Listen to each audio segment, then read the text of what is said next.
Gawa tayo ng cream cheese. Crush biscuits, lagyan ko ng asukal. Butter. Halu-haluin lang.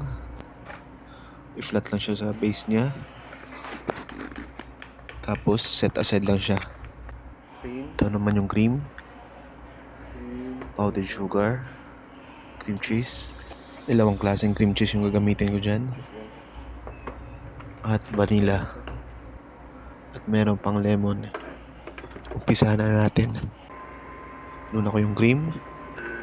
Ilagay ko din yung powdered sugar. Tapos cream cheese. Unti-unti ko lang nilagay. Nilagyan ko din ng lemon juice.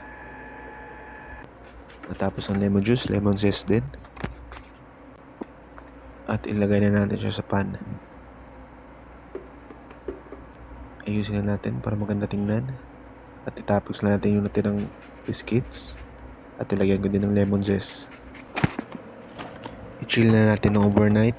Balikan natin bukas. Tingnan natin kung okay na yung cream cheese natin. Ito na siya.